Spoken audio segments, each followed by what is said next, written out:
Shalom, everyone. We live in a time in history like never before, where we have access to this new environment, this place called the internet and social media.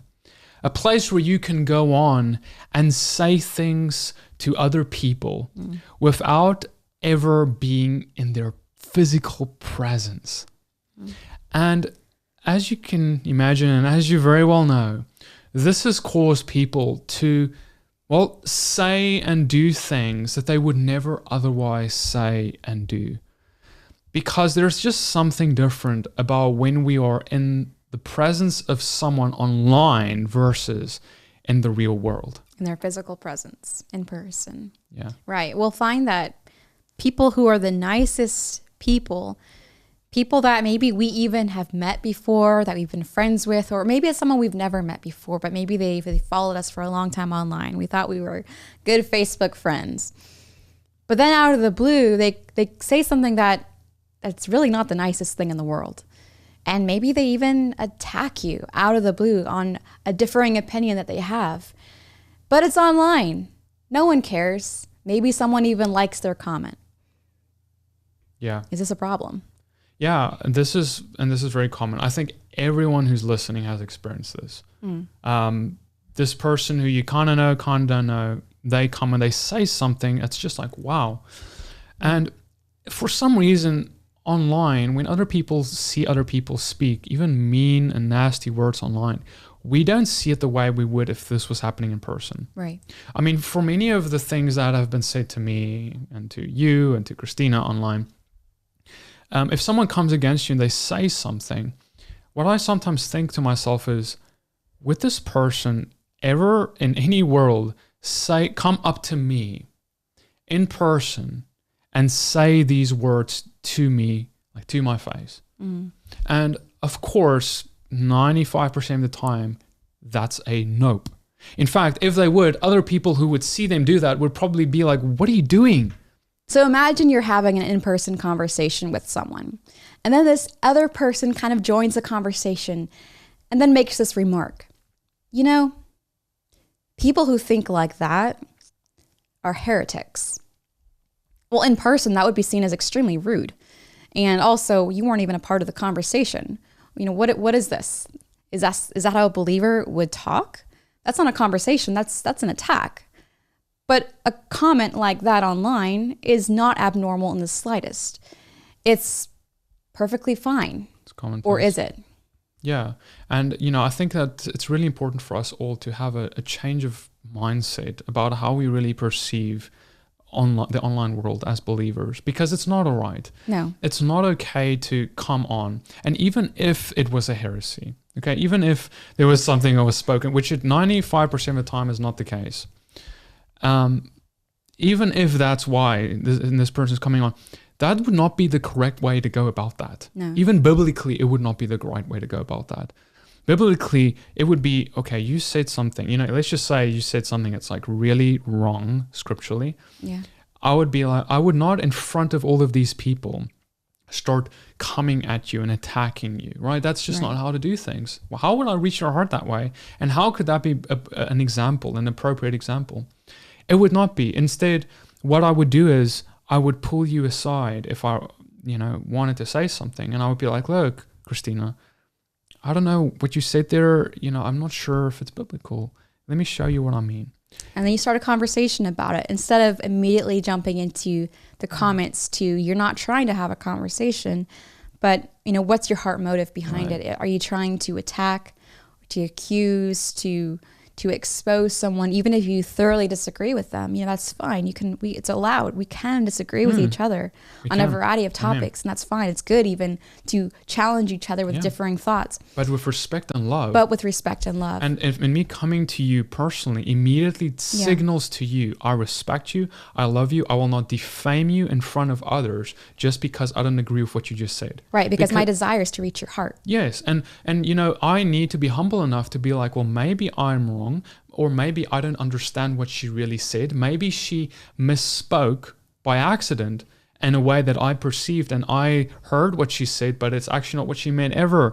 But see, now I go publicly and I defame her in front of everyone in some Facebook status comment section.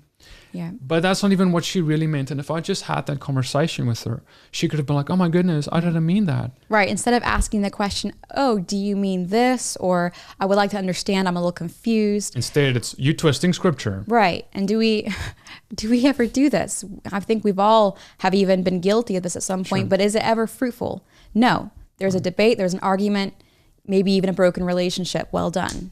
Right. Exactly. And you know what I think this really does also, this whole thing, is it really shows the deepness of a person's heart. In other words, you know, we can put on a face. Like we can put on this face of I'm a good person. But online is where we see a lot of people's hearts actually show themselves more truly when people become these keyboard warriors. And you know, in Luke 6:45, it's written, a good man out of the good treasure of his heart brings forth that which is good, and an evil man out of the evil treasure of his heart brings forth that which is evil. For of the abundance of the heart, his mouth speaks. And you know what has really saddened me is that even, I want to say, especially talking about things like theology and God, the Bible, for some reason that brings out the worst in people. Like I have seen worse fruit from believers, people who say they're believers, coming how they deal with how they don't agree with a biblical opinion, than people who aren't even believers. Like, and how can this be good? How can this be true and the heart of Christ to go about it that way? And how is this a good witness as well? I mean, when there are comments from believers on YouTube videos that are derogatory, that are just bad fruit. Yeah. An unbeliever sees that and says, well, you're no better than me. Why would I need your Jesus? Because you're just as rude as the next person. You're just as unkind and like snarky. Why would I want what you have? You don't have anything that I want. And your witness is ruined. You know, I want to read also James 1:26, if anyone thinks he is religious and does not bridle his tongue but deceives his heart, this person's religion is worthless. Worthless, that's a strong word. And he's saying that if you can't bridle your tongue when you don't agree, when you're frustrated, when you're angry, when you, you know, whatever you feel, your religion is worthless. Because bridling the tongue means that the emotions of this person is bubbling up, but yet I'm bridling my tongue. I'm gonna have self-control, and I'm gonna do this the way that would glorify God's kingdom. And 1 John 4:20 says, if anyone says, I love God and hates his brother, he is a liar. For he who does not love his brother whom he has seen cannot love God whom he has not seen. And let me say it like it is. If you go in public over a little disagreement with your brother or a sister, or a big disagreement with your brother or your sister, if public is the way you go first and foremost, and you don't go to that person alone, you don't love them. Because that tells me and everyone else that you are more concerned with destroying their reputation than having them understand what you're trying to say. In the end, it's like you said, your goal is more so to prove yourself right and to prove them wrong. Because you believe in something, whatever disagreement there is going on, you hold to your opinion, they hold to their opinion, but you're only sliding into that that post to show them that they're wrong, right, and to show them that you're right. You're not actually going there to speak the truth in a loving way and understanding what they really mean and having respect, like we talked about, to get to the bottom of this matter. It's just to show them that they're wrong. But I mean, Christina, whenever I tell someone the truth, that is love automatically, isn't it? Or is it?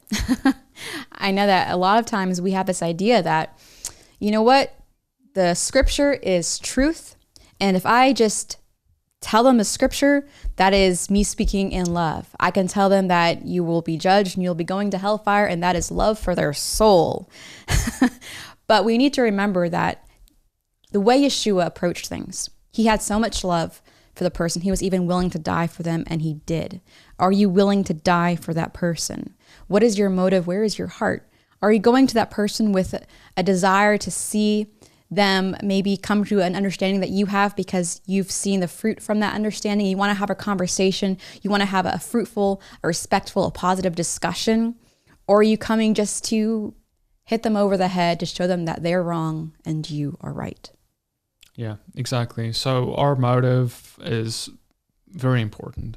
And so, brothers and sisters, we just touched on a few ideas here, but I think that we should all really, this is something that I think all of us can really consider, is how are we acting online towards others? Are we becoming cyber bullies? Yeah, without knowing it.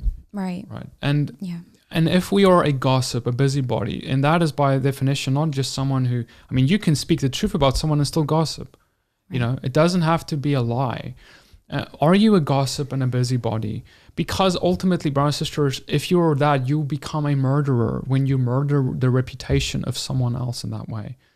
And we have to be so careful of that, because gossip is one of the most grievous sins there are in the Bible. It's you hear about the 7 deadly sins, but gossip satisfies them all. They're all, it falls into the same definition. And so we cannot say we are believers. We cannot say we love God, but yet act in a way online that we would never act in real person in love towards that person. Right. Yeshua says, they will know you are my disciples by the love you have for one another. Now, some people have this sort of mindset, well, love, that's that greasy, gracy, churchy sort of love. We don't need love. We need zeal. We need people bashing people over the head with meme wars. And no, I think there is absolutely, we need to speak truth, of course. Yeah. But we have this Western sort of idea of love. Love is not just this mushy, gushy feeling. Sure. It's loving that person so much you'd be willing to wash their feet. You'd be willing to die on their behalf, to die for them as Yeshua did. It is sacrificial. And do you have that love for that person that you're speaking to? It is not this mushy, gushy Western version of love. It is the kind of love Yeshua showed for us. Yeah. Ultimately, if our online lives do not represent our lives in real life and vice versa, then we are being hypocrites and we are being two-faced. Right. And ultimately, what scares me the most is that not just what other people would perceive and see, which is a big deal because we want to be upright before all men, but what God sees. Because when you go online and you do these things and you say the things you do that you would never do in real life, God sees your heart. He sees what you're saying, what you're doing. And perhaps that is the most scary of it all, because we will all one day stand before him, and the scriptures say that we will have to give an account for every idle word that we have spoken. And that, by the way, includes every comment that you post online. All right, so brothers and sisters, some things to think about. This is a heavy one, but this is one that's very important. Right. I hope that this has blessed you. Subscribe to this channel for more videos like this. Like it and share it with your friends. And we thank you for being with us here today. We'll see you in the next one. Shalom. Shalom.